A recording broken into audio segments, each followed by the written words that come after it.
राजस्थान की रेतीली धरती, ढोल की धीमी थाप और फाल्गुन की सुहानी हवा। लोक कथाएं कहती हैं कि बहुत समय पहले एक गांव में ओड़ा नाम का एक वीर युवक रहता था। वह तलवार से ज्यादा सच की ताकत पर विश्वास करता था और उसका सबसे बड़ा युद्ध किसी दुश्मन से नहीं बल्कि अन्याय से था। उस समय समाज में ऊंच नीच का भेदभाव गहरा हो गया था। कुछ लोग मंदिरों के भीतर जा सकते थे, कुछ नहीं। कुछ एक ही कुएं से पानी भर सकते थे और कुछ को रोका जाता था, और सारे उत्सव भी अलग अलग मनाए जाते थे। ओड़ा यह सब देखकर व्यथित रहता था। वह कहता था, जब ईश्वर ने सबको एक जैसा बनाया है तो मनुष्य ने यह भेद क्यों बनाया। फाल्गुन का महीना आया, गांव में होली की तैयारी हुई। परंपरा के अनुसार अलग अलग वर्ग अलग अलग स्थानों पर होली जलाते थे। तभी ओड़ा ने घोषणा की, इस बार होली एक होगी, अग्नि भी एक और रंग भी एक। गांव में हलचल मच गई।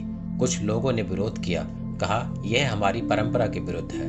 पर ओड़ा शांत स्वर में बोला, होलिका की अग्नि जब जलती है तो लकड़ी से नहीं पूछती कि किस पेड़ की है। रंग जब उड़ता है तो चेहरा नहीं पहचानता कि किस जाति का है। तो फिर हम क्यों भेद करें। होली की रात आई। गांव के चौक में एक ही स्थान पर लकड़ियां इकट्ठी की गई। अग्नि प्रज्वलित हुई। सभी वर्गों के लोग दूरी बनाकर खड़े थे, जैसे उनकी वर्षों की आदत उन्हें रोक रही हो। तभी ओड़ा आगे बढ़ा। उसने सबसे पहले उस व्यक्ति का हाथ थामा जिसे समाज सबसे नीचा मानता था।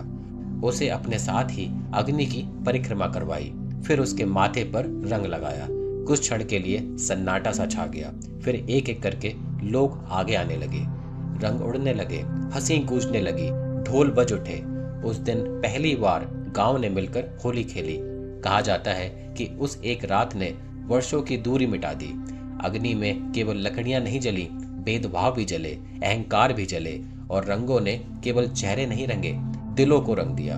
ओड़ा की यह कथा हमें सिखाती है, होली केवल रंगों का त्योहार नहीं, यह सामाजिक समरसता का पर्व है। जब हम एक दूसरे को रंग लगाते हैं तो वह रंग यह कहता है, हम अलग हो सकते हैं पर इंसान एक है।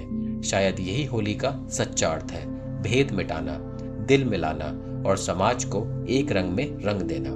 और यही है ओड़ा की अमर कथा, जहां साहस ने परंपरा को बदल दिया और होली बनी समानता का एक महान उत्सव।